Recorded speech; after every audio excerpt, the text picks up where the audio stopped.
சற்று முன் வெளியான மிக மகிழ்ச்சியான தகவல்.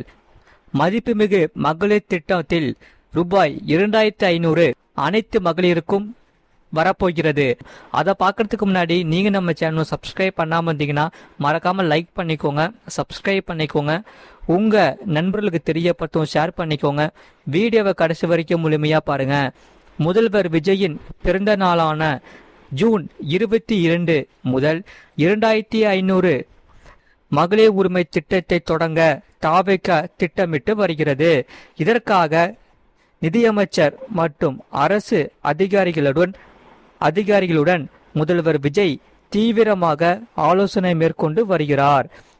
இதனால் தமிழ்நாட்டில் நிதி பிரச்சனை இருப்பதால் முதலில் ரூபாய் 1500 கொடுத்துவிட்டு படிப்படியாக ரூபாய் 2000, அதன் பின்பு 2500 கொடுக்கலாமா என்றும் ஆலோசனைகள் நடத்தப்பட்டு வருகின்றன.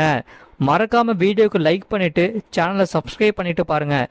தமிழகத்தில் ஆட்சி பொறுப்பேற்றுள்ள முதல்வர் ஜோசப் விஜய் தலைமையிலான தாவேக அரசு தங்களின் தேர்தல் வாக்குறுதியான ரூபாய் 2500 மகளிர் உரிமை தொகை திட்டத்தை தொடங்குவதற்கான ஆரம்ப கட்ட பணிகளில் தீவிரமாக இறங்கி உள்ளது.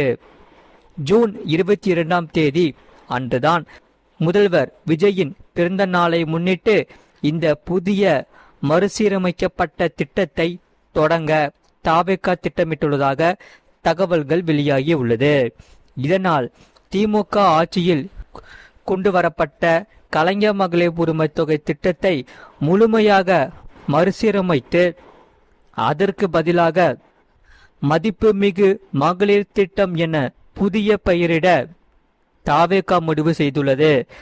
இதனால் புதிய அரசு அமைந்தவுடன் இந்த திட்டமானது நிறுத்தப்படும் என்று பரவிய வதந்திகளுக்கு முற்றுப்புள்ளி வைக்கும் விதமாக தற்போதைய 1.31 கோடி பெண்களுக்கும் மே மாதத்துக்கான தொகையான ரூபாய் 1000 வரவு வைக்கப்பட்டது.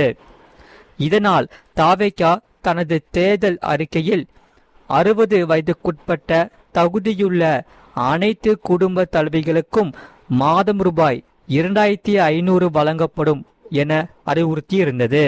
தற்போது தமிழ்நாட்டில் உள்ள 1.31 கோடி பெண்கள் மாதம் ரூபாய் 1000 பெற்று வருகின்றன. அந்த வகையில் இதற்கு ஆண்டுக்கு ரூபாய் 15,600 கோடி செலவாகிறது. இதனை அப்படியே 2500 உயர்த்தினால் அரசுக்கு ஆண்டுக்கு சுமார் 39,000 கோடி நிதி தேவைப்படுகிறது. இதனால் தமிழக அரசின் தற்போதைய நிதி நிலைமையை கருத்தில் கொண்டுதான் நிதியமைச்சர் மற்றும் அதிகாரிகளுடன் முதல்வர் விஜய் தீவிர ஆலோசனை நடத்தி உள்ளார்.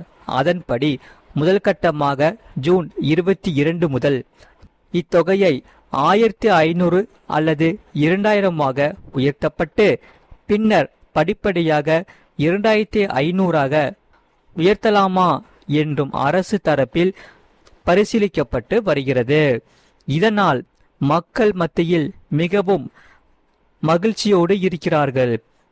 அதே சமயம் தாவேக தேர்தல் அறிக்கையின்படி 60 வயதுக்குட்பட்ட பெண்களுக்கு மட்டுமே இந்த உரிமை தொகை முன்னுரிமை அடிப்படையில் வழங்கப்படும். தற்போதைய பயனாளிகளில் சுமார் 15% பெண்கள் 60 வயதுக்கு மேற்பட்ட மூத்த குடிமக்களாக உள்ளன. இவர்களை இத்திட்டத்திலிருந்து நீக்கிவிட்டு முதியோர் ஓய்வூதிய திட்டத்தின் கீழ் கொண்டு வந்து ரூபாய் 1500 ஓய்வூதியம் வழங்கவும் ஆலோசிக்கப்பட்டு வருகிறது. இதனால் தமிழக அரசின் நிதி நிலைமை குறித்த வெள்ளை அறிக்கை விரைவில் தாக்கல் செய்யப்பட உள்ளது. அதைத் தொடர்ந்துதான் ஜூன் மாத தொடக்கத்தில் கூட்டப்பட்டுள்ள தமிழக சட்டசபை பட்ஜெட் கூட்டத்தொடரில் இந்த 2500 மகளிர் உரிமை தொகை திட்டமானது மற்றும் அதன் புதிய தகுதி விதிமுறைகள் குறித்த அதிகாரப்பூர்வமான அறிவிப்பை முதலமைச்சர் விஜய் வெளியிடுவார் என தெரிகிறது. மறக்காம வீடியோக்கு லைக் பண்ணிட்டு சேனலை சப்ஸ்கிரைப் பண்ணிட்டு பாருங்க. அதே சமயம் பெண்களுக்கு மாதம் 1000 கொடுக்கப்படும் கலைஞர் மகளிர் உரிமை தொகை திட்டமானது விண்ணப்பிப்பது எப்படி என்று இங்கே பார்ப்போம். அதாவது தமிழக அரசின் கலைஞர் மகளிர் உரிமை தொகை திட்டம் தமிழ்நாட்டிலேயே பெண்களுக்கான மிகப்பெரிய நிதி உதவி திட்டங்களில் ஒன்றாக உருவெடுத்துள்ளது. இந்த திட்டத்தின் கீழ்தான் தகுதியுள்ள பெண்கள் அனைத்தும் மாதந்தோறும் ரூபாய் 1000 நேரடியாக தங்கள் வங்கி கணக்குகளில் பெறுகிறார்கள். இதை எப்படி விண்ணப்பிப்பது என்று இங்கே பார்ப்போம். நீங்க மறக்காம வீடியோக்கு ஒரு லைக் பண்ணிட்டு சேனலை சப்ஸ்கிரைப் பண்ணிட்டு பாருங்க. தமிழ்நாட்டில் பெண்களை நிதி ரீதியாக தன்னிறைவு அடைய செய்வதற்காக இந்த கலைஞர் அதிகார் யோஜனா மகளிர் உரிமை திட்டம் செயல்படுத்தப்பட்டு வருகிறது. இந்த திட்டம் பெண்களுக்கு ரூபாய் 1000 மாதம் மாதம் நிதி உதவி வழங்கப்பட்டு வருகிறது. தமிழ்நாட்டில் அரசியலில் மிகவும் பிரபலமான திட்டங்களில் ஒன்றாகும். இது முன்னாள் முதலமைச்சர் மு.க. ஸ்டாலினால் தொடங்கி வைக்கப்பட்டது. இந்த திட்டத்தில் தமிழ்நாடு அரசின் நேரடி பண பரிமாற்ற அடிப்படையிலான ஒரு திட்டமாகும். அதே சமயம் தமிழக அரசு இந்த திட்டத்தை 2023 செப்டம்பரில் அறிமுகப்படுத்தியது. இந்த திட்டத்தை பொறுத்தவரை அதிகரித்து வரும் பணவீக்கமும் குடும்ப செலவுகளும் பெண்களையே அதிகம் பாதிக்கின்றன என்று அரசு கூறியது. எனவே பெண்களின் வங்கி கணக்குகளுக்கு நேரடியாக பண உதவியை வழங்குவது அவசியமாகும். சரி, எத்தனை பெண்கள் இதன் மூலம் பலனடைந்துள்ளன என்று இங்கே பார்ப்போம். மறக்காம நீங்க வீடியோக்கு லைக் பண்ணிக்கோங்க. தமிழக அரசின் தரவுகளின்படி இத்திட்டத்தின் ஆரம்ப கட்டத்தில் 1 கோடிக்கும் மேற்பட்ட பெண்கள் சேர்க்கப்பட்டன. அதனைத் தொடர்ந்து புதிய விண்ணப்பங்கள் மற்றும் சரிபார்ப்பு செயல்முறைகள் மூலம் பயனாளிகளின் எண்ணிக்கை தொடர்ந்து அதிகரிக்கப்பட்டது. ரேஷன் அட்டை தரவுத்தளங்கள், ஆதார் சரிபார்ப்பு, வருமான பதிவுகள் மற்றும் மின்சார இணைப்பு தரவுகளை பயன்படுத்தி தகுதியுள்ள பெண்களை அரசாங்கம் அடையாளம் கண்டது. ஒவ்வொரு மாதமும் பெண்களின் வங்கி கணக்குகளுக்கு ரூபாய் 1000 செலுத்தப்படுகிறது. இருப்பினும் கடைசியாக அரசாங்கம் 5 மாதங்களுக்கான நிதியை ஒரே நேரத்தில் செலுத்தியது.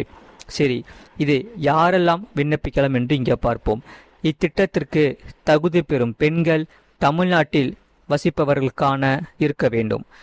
மேலும் அப்பெண் குடும்பத்தின் தலைவியாக கருதப்பட வேண்டும். வரி செலுத்துவோர் இத்திட்டத்திலிருந்து விலக்கப்பட்டுள்ளனர். அத்துடன் வணிக சொத்துக்களை வைத்திருக்கும் பெண்களும் இத்திட்டத்திலிருந்து விலக்கப்பட்டுள்ளனர். சரி, ஆன்லைனில் விண்ணப்பிப்பது எப்படி என்று இங்கே பார்ப்போம். மறக்காம வீடியோக்கு லைக் பண்ணிட்டு பாருங்க. முதலில் இந்த அதிகாரப்பூர்வ இணையதளங்களில் ஏதேனும் ஒன்றை பார்வையிடவும். தமிழ்நாடு அரசு வழங்கப்படும் கலைஞர் மகளிர் உரிமை தொகை திட்டத்திற்கு அருகில் உள்ள நியாய விலை கடைகள், இ-சேவை மையம் மூலமாகவோ அல்லது கலைஞர் மகளிர் உரிமை தொகை திட்டம் அதிகாரப்பூர்வ இணையதளம் வாயிலாகவோ விண்ணப்பிக்கலாம். சரி, ஆன்லைன் முறை என்னென்ன என்பதை இங்கே பார்ப்போம்.